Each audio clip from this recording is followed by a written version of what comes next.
Hi, baby boomer fans. We are Jackie and Janine, the Pfeiffer sisters, and love to talk about the 1950s, inviting you to reminisce with us as we explore experiences of that decade.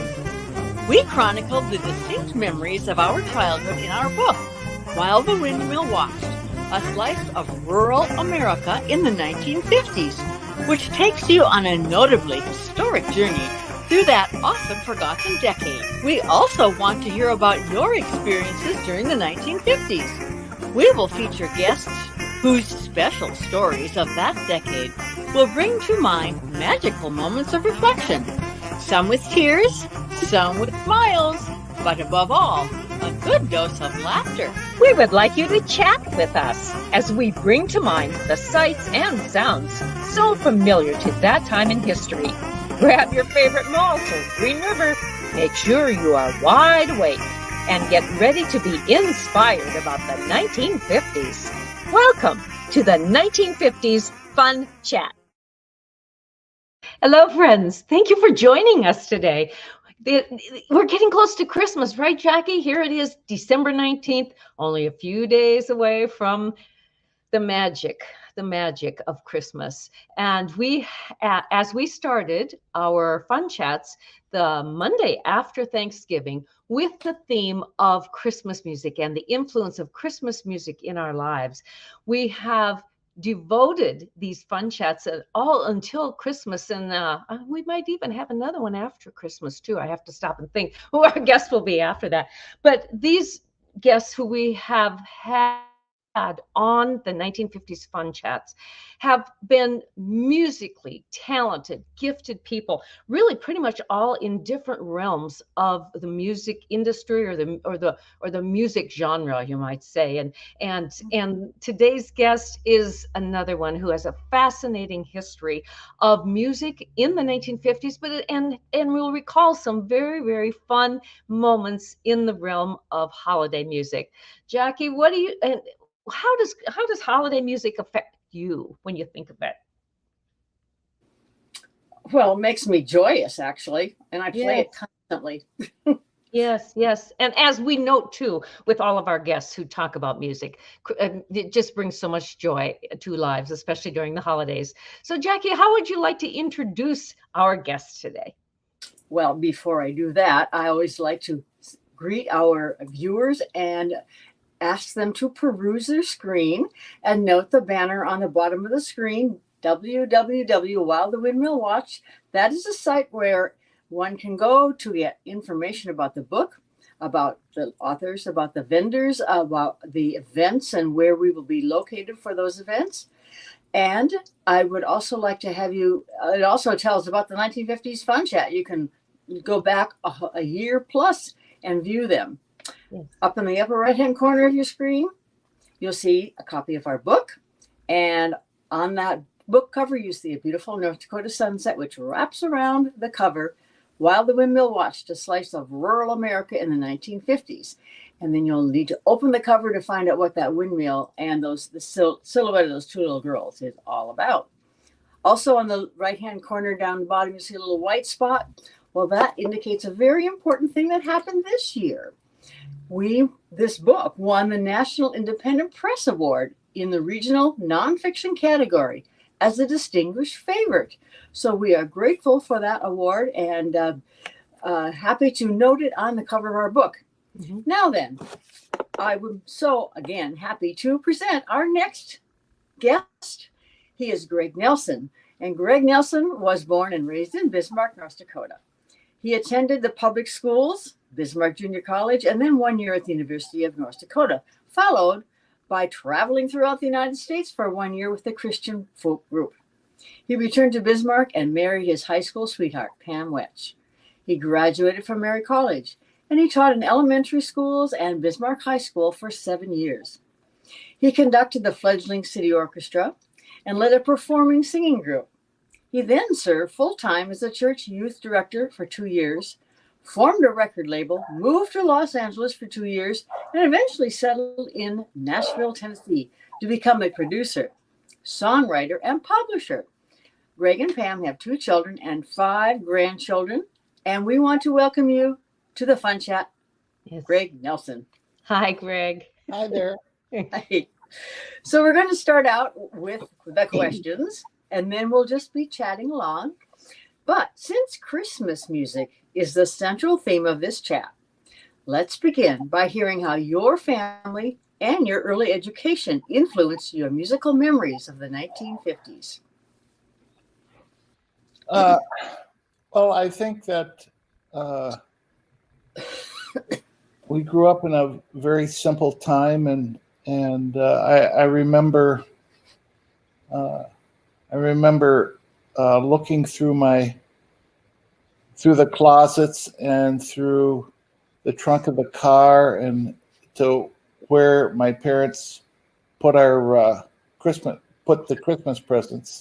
Yeah. And I always blamed the dog for the open package under the trees. But one year we didn't even have a dog, so so I had to come up with something else because I'd always try to steam them open. Yeah. Anyway, it was a beautiful time. As the 50s. The 50s to me was probably one of the most beautiful time because there were no cares in the world really.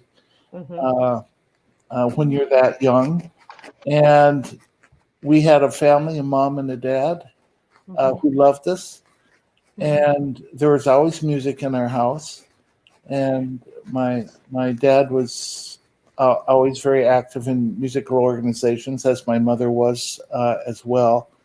And so music was always a part of it. There was, I can't remember the name of the thing at the high school that you went to, but they had the candles. And I can't remember what they called that event, but I always remember the choir singing with candles at the high school. And I went to that and went to see the Messiah at Trinity Lutheran Church. And there were all the lutefisk suppers, and I played for so many of those that it was just a wonderful time. We had a Christmas program at school, and that's what I remember. I remember those times. I remember that as a happy time. My wife has different memories of that because of the way she was raised, and it wasn't as happy for her. So mine was more idyllic, but I'm sure there were a lot of other stories in the city that were not so happy. And we're not happy memories. So I think there was both there. I think we tended not to see that because you just didn't talk about stuff like that. And so that was kind of, kids of alcoholic parents, where there was dysfunction in the family and there was poverty. You just didn't talk about it. It was like, at least I didn't. I didn't. We were comfortable enough to not worry about stuff like that, so we didn't look for it. Sure. So since we're talking about Christmas music, tell me about what that meant for you in your family. Did you sing carols together? Did you go caroling with other folks? Yeah. We caroled with the church group or the high school group or something. We would carol, but no, we didn't sing carols together at our house. But my dad sang to us. What I remember is being in the car, and he'd always try to shut us up. He turned the heat up in the car so we'd get tired.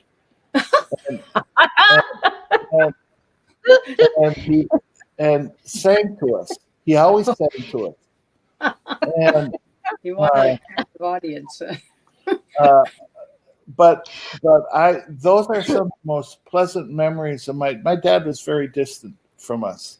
Mm. But he loved us. I mean, don't get me wrong. Yeah. He was more stoic, that whole deal. Mhm. But the most beautiful times I ever had with him was him singing to us in the car. He had a beautiful voice, and What songs? Can you remember some of those songs? sure, cool water. Oh, And I say that to my wife all the time. That's not a Christmas song, is it? No, but we he's singing Danny Boy to us, Uh-huh. and he had this beautiful Irish tenor voice, and I do mean it was beautiful, and that was just I can't even put it into words what it did to us, all three of us. And that sunk into all of us, do you all know, three of the kids. do you know what influenced him to be so Sure. music? Okay. Yeah, he lived on In a the farm with his brothers, and his dad died when he was in 8th grade, so he barely finished 8th grade because when his dad died, the older brothers were gone. But when they were younger, what do you do in Baldwin, North Dakota, on a cold winter night on a farm? You sing. They had a pump organ. The mother played, and they sang. The boys sang, and they sang all the time there, and that's what influenced him.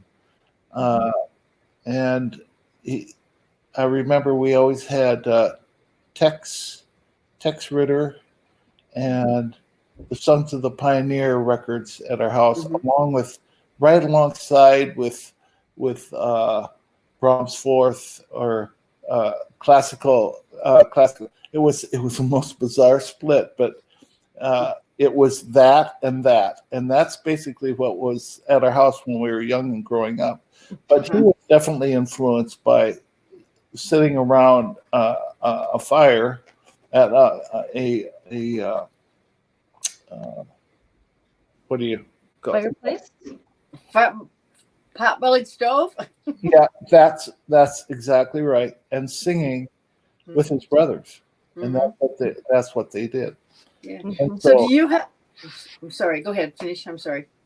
And so his brother Howard and he sang. The other brothers left, but when his dad died, it was just those two and their mom, and they were singing all the time.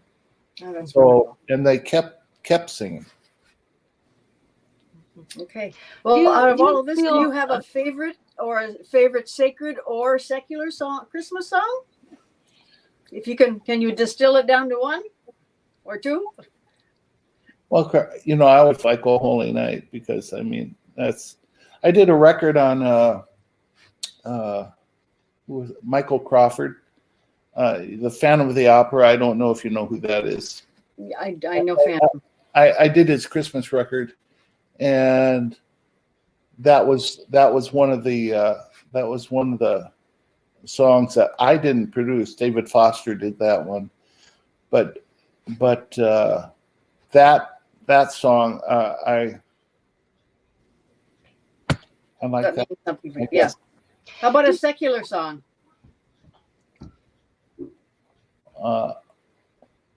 Christmas song. Chestnuts roasting on an open fire. The Christmas. Okay.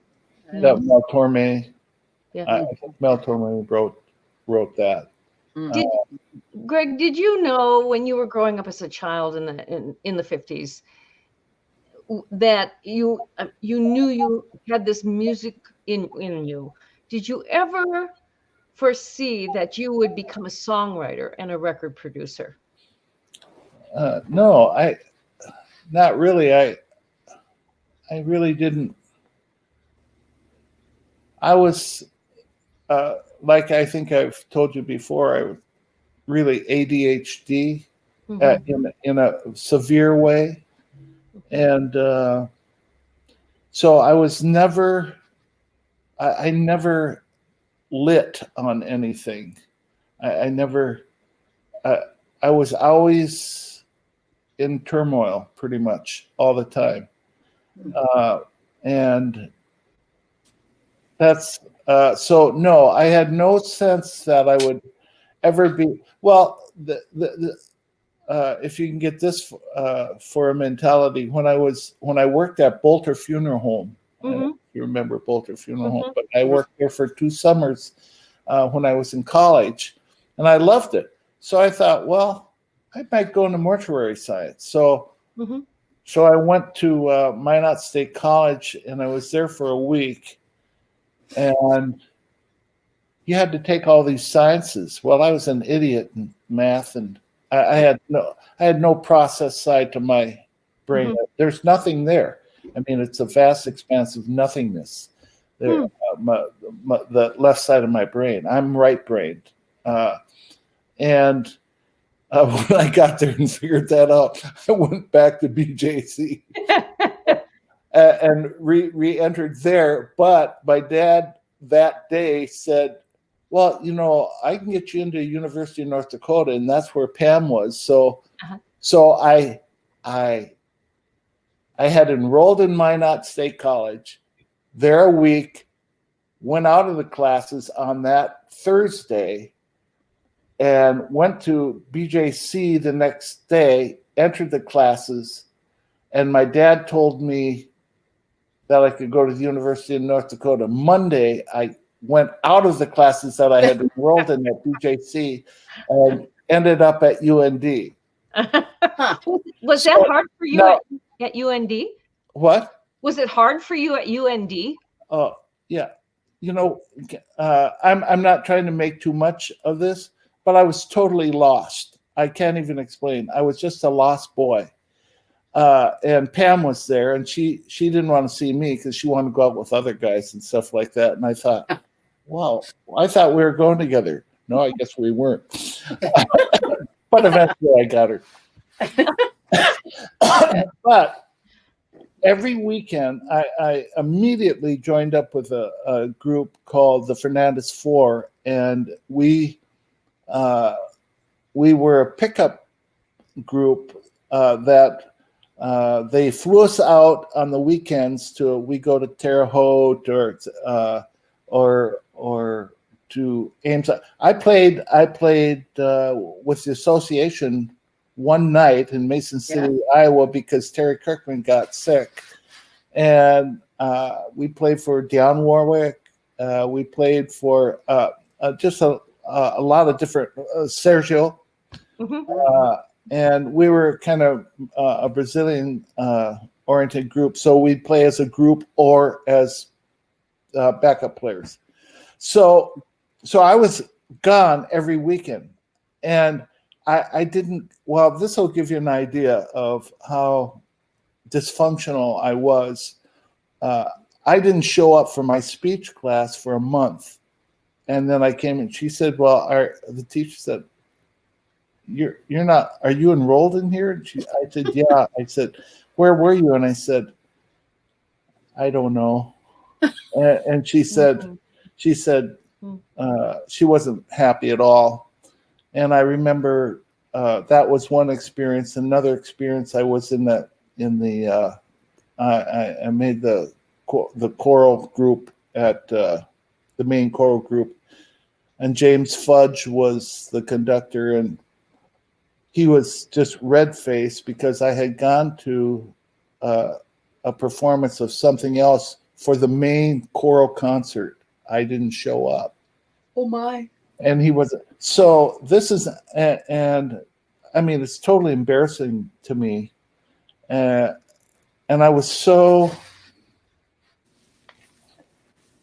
just lost. That's all I can tell you. So when you say, did you think you'd ever end up as a songwriter? Or I didn't know where I'd end up. I was just going from one day to the next day. But on a spiritual bend, the Lord was orchestrating everything that was happening to me.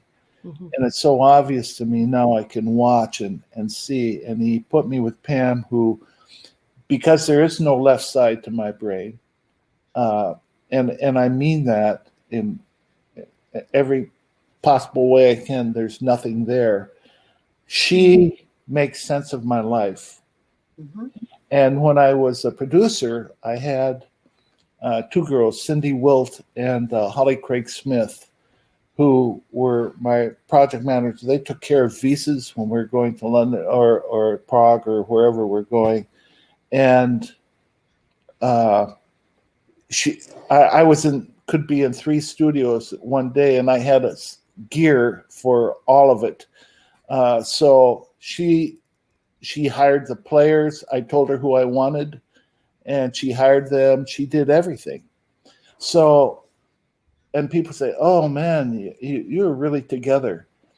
I was nothing without those people. Mhm. It's not like, "Oh, I'd just like to thank them for helping." No, they were essential to me. Mhm. Because there is here's what I always say to people: there is no little thing with God, no little thing. And I am so grateful. Holly was sitting right next when I got inducted to the Hall of Fame. She was sitting right next to me, and I made sure everybody knew that none of this would have happened without her. None of it.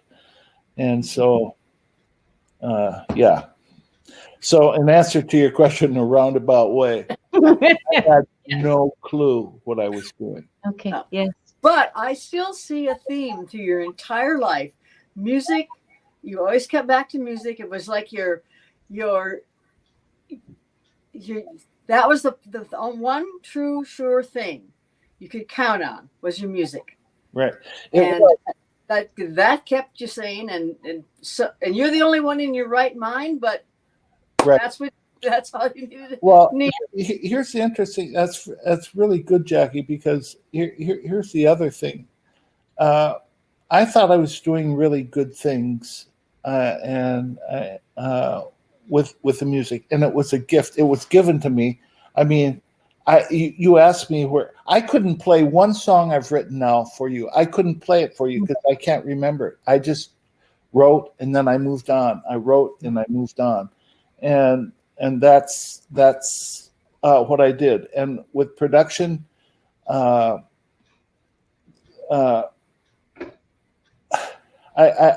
did those things. But here's the problem: when you get a lot of attention, which was thankfully I got a lot of attention for the season of my career, you really miss important things. That music becomes too important, and music is the thing that you think your self-worth is based on, and music is the God. And that I didn't figure that out till I was in my mid-50s. And then I finally went, oh, wait a second. At the end of all of this, in fact, I can tell you this: I got a room full of stuff here, but it doesn't mean anything to me. What means something to me are my children.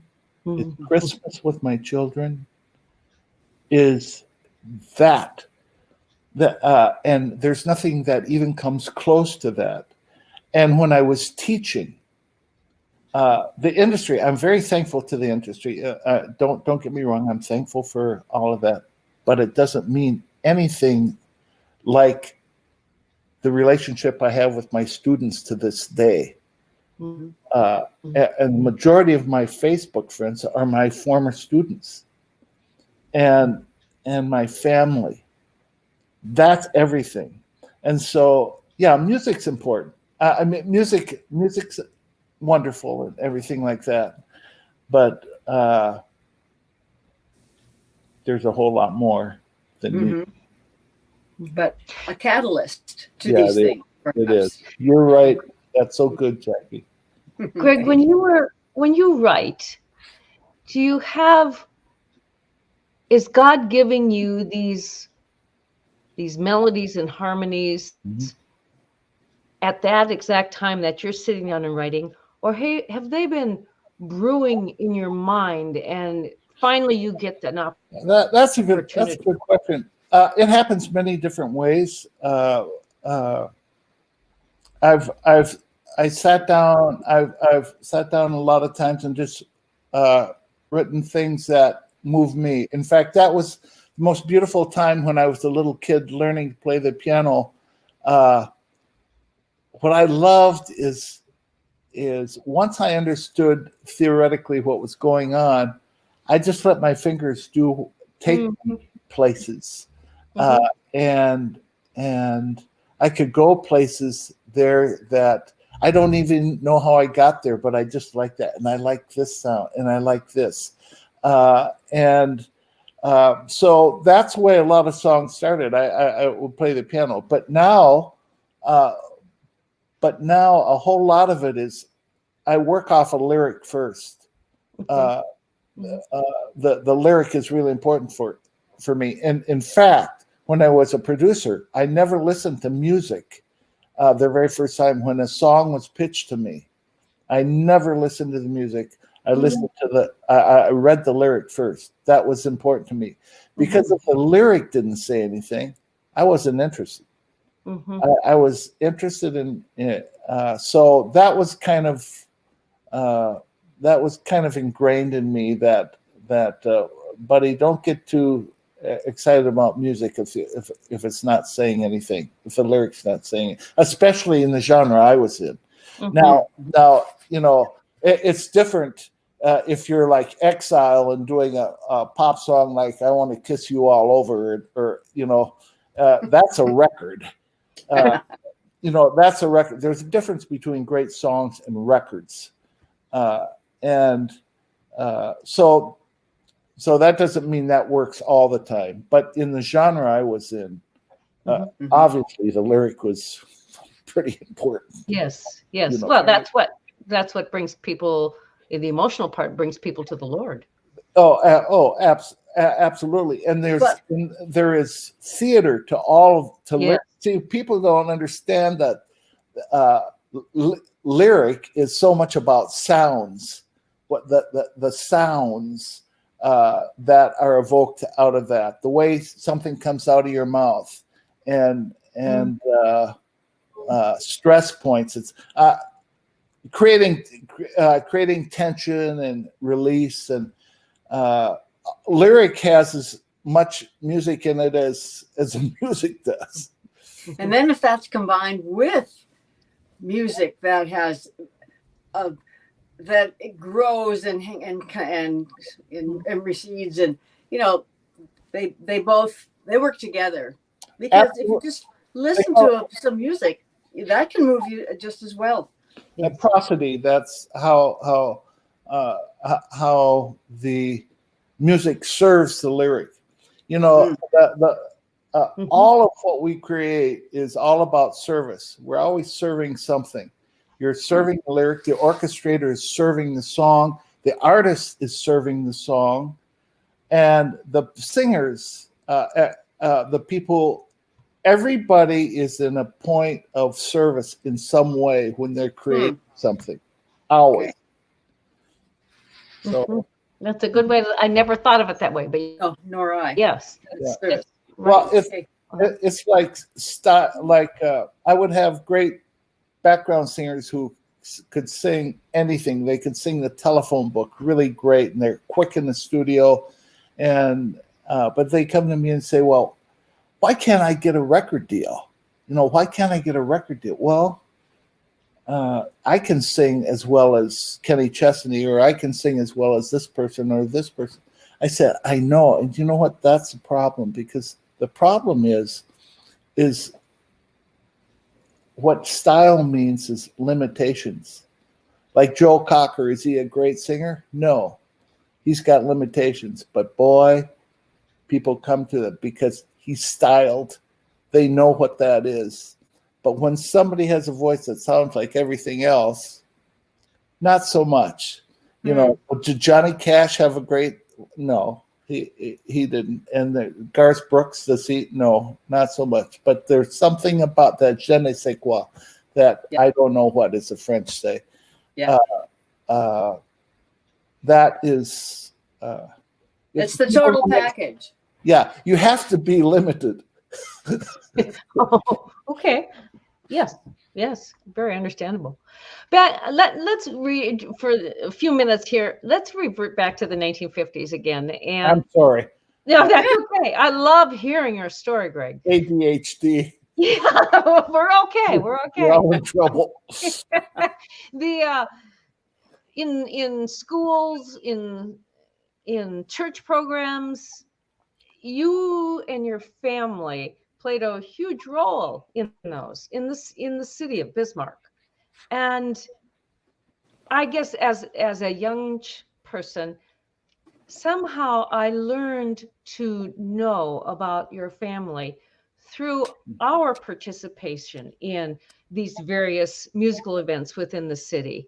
And I wanted to know you and your family better just because of how you exuded music. And that was true throughout so many areas of Bismarck. Tell us about how Bismarck was musically attuned in the 1950s. Who were the influential musicians then? Well, I mean, they were all over the place. There was Judy Halverson, who in junior high, who was she was a quintessential teacher to me, and she understood me, and she was kind to me. She didn't put up with me, but she was kind to me. Harold Kepler in band. I played cello in band because they didn't have a bassoon player, so I played cello in band. Oh. And when we marched, I played bass drum or something. I can't remember. But anyway, you can go. Martha Schneemann, the pianist, Paul Mayhews, the people who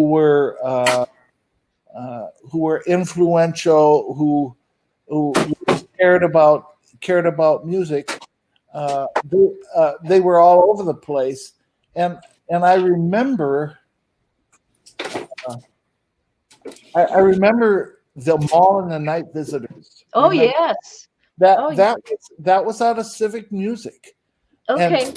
And they did a mall. And I remember Sigrid and I were in the Shepherd's Chorus, and my brother sang a mall, and and we could. Oh woman, you may keep the gold. This child we seek doesn't need our gold. On love and love alone. We could sing every word to that because that was one of the most influential pieces in my life. Was a Mall and Night Menotti, and that was the best work he ever did. It was the best thing he ever did. It was just an inspired work, and there were things, things like that really moved me, and they were like magical to me. It was Christmas, and it was a Mall and Night Visitors, and it was the Messiah that sitting in there in those. And all those little moments were so meaningful. But you have to remember, my brother and my sister and I played all the time together. We had to practice an hour every day. That was just aside from whatever else. If I was playing cello, that was an hour. The trio was an hour. That was it. And so you were doing that all the time, and we were playing Christmas carols together, and that was just part of our life. And Corliss played violin, and you played. cello. You played cello, and was Sigrid on piano or another? Yeah, Sigrid played piano. She was, and she was really good. She also played the organ. Yeah, she played the organ for my wedding. What is it, Christian Science Church there on Avenue C. She played for them since she was in 6th grade. Yeah, she was phenomenal.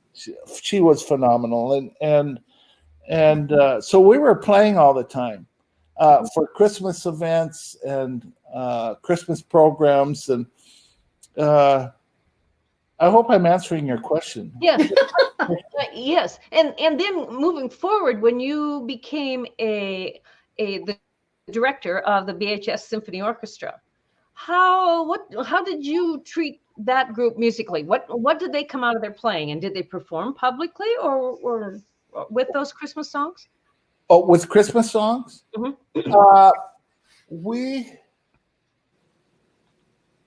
The only thing we had a winter concert, but that was I don't think we ever did like Christmas music.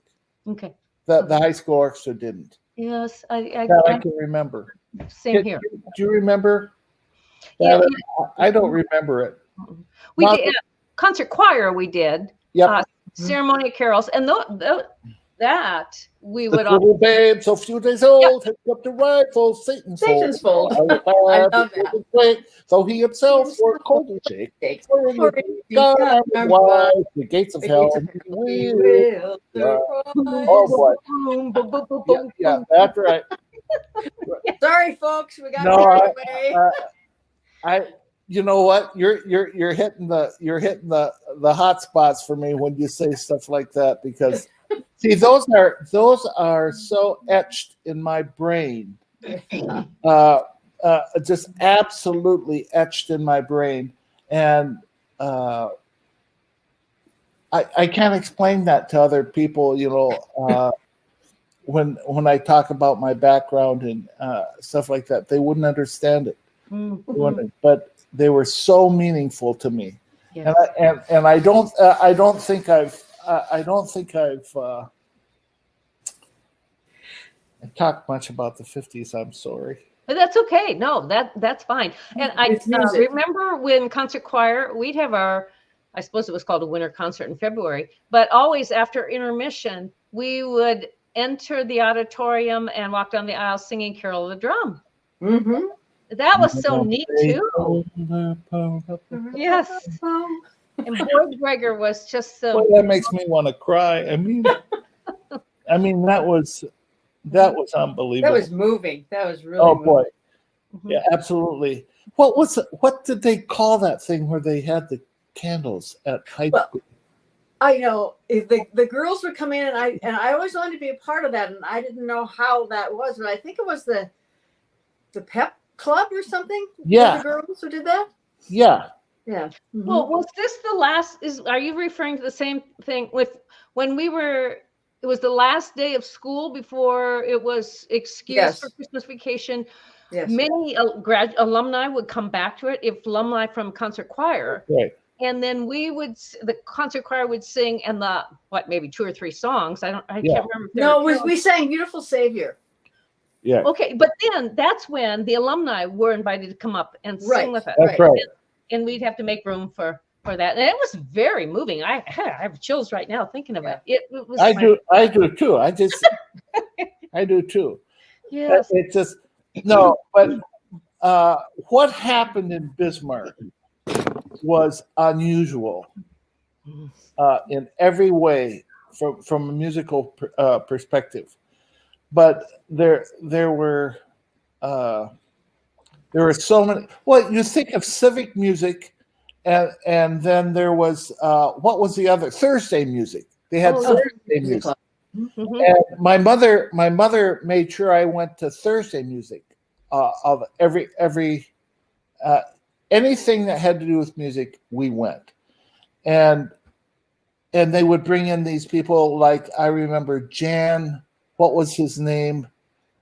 He was a tenor, Jan Pierce or something. I I can't remember, but they would bring in professionals from out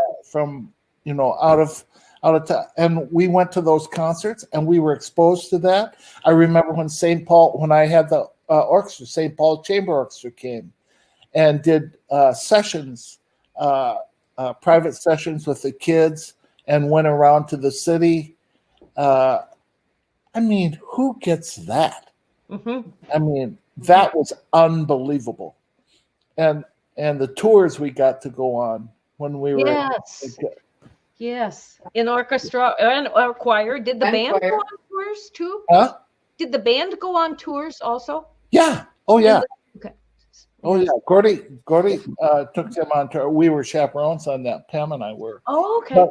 But just tremendous opportunity, and it was such a giving. Well, okay. Here's one other thing, and I don't know how much time there is, but think of all the scholarships that were given to kids to go to music camps. Oh, International Music Camp. Yeah, I went to International Music Camp at least 3 weeks. I go for orchestra, for choir, for theater, and then I went to Bemidji Music Camp, Bemidji Music Camp for a week. So I spent at least a month in camps. Going. What an opportunity! And the majority of them were all scholarships. They were, that different Lions Club, Kiwanis Club. They would give you these. It was just unbelievable.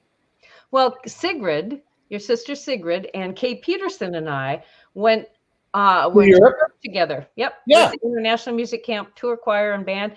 And it was just, even though I was a very lonesome young girl being away from home that long, but the experiences, I mean, and that last song that we would sing and the band and orchestra would play, the Battle Hymn of the Republic, Stars and Stripes Forever, and Battle Hymn of the Republic. I mean, it was so moving, and we'd be set up out in these courtyards in different European cities. Yep. And people would just come. The music would draw them in. Right. It was quite an experience. But that too stemmed from the musical opportunity. Exactly right. Us in Bismarck. Yeah, it was just it was systemic. Yep. In the city. Yep. That's right. It was. Mm-hmm. Any parting words, Greg, in regard to? You got to be careful of that. Yeah. Well, regard to music in your life in the 1950s. Christmas music. There we go. Yeah, that's what we're going to narrow Let's keep on track here. Christmas music was always about that. Whatever the name of that program, the Christmas program that they had at the high school, and especially the big thing to me was the Messiah at Trinity Lutheran Church, because that not only it was beautiful to me, it was a beautiful thing to me, but I got to sit with like Glenn Kleppe, Tom Kleppe's wife, who was a wonderful cellist, and she was my teacher for many years. And to sit with her was those are things that just inspire you, and you go, I want to be this. I want to be in this, whatever this is. I want to do this. And so I think that's part of what you asked earlier. Did I ever think I would be there? I don't know if I ever thought I would be doing what I was doing, but there was something in me that wanted that. So, and how wonderful that it wasn't stymied, that you could keep. God opened doors for you, Greg. You know what? That is key to everything. That none of that would have happened. I look at my life and I'm going, how did that happen? Yes. How did that happen? it happened because God wanted it to happen. Yeah. And not because of anything I ever did, because I was, like I said, well, I'll be quiet. Okay. You were the vessel. Thank You you. were the vessel willing to be used. You know, Oh, viewers. let me tell you girls something. Uh-huh. You are beautiful women, and I thank you so much for having me. This is a joy to be with you, Janine, and with you, Jackie. Thank you. I just want you to know that it's a big deal to me. Oh, Oh, you're a big deal too. yes, you are. Yeah, I am a pretty big deal. You are That's what very. my wife tells me.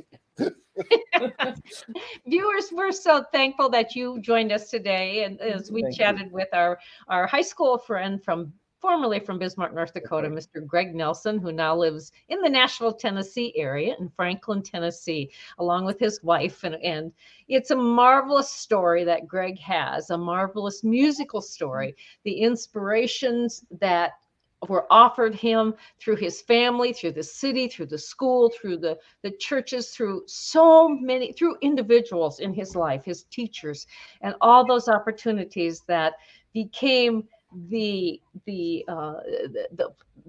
platform of his moving on in his adult life in the music industry. And Greg, we're just so pleased to have you as a guest. Thank you so much. I love you both. Oh, you're I so love kind. you too. Yep. Okay. And we'll finish up here, folks. We look forward to seeing you next time on the 1950s Fun Chat, when we'll have another guest to tell her story about music in the 1950s. Christmas music is what we'll focus on. Right, Jackie? Indeed. And folks, before you go, you see a couple of red buttons. One is a red button. Please subscribe. The other is that blue thumbs up. Please press that. Click on there, and anytime you might have a comment, put it there. Thanks for joining us, and we'll see you. Oh, but do tell your friends and even your family about the 1950s Fun Chat. And don't forget that www.whilethewomenwatch.com. Go there for new inspirations. Until next time, toodaloo. Bye-bye.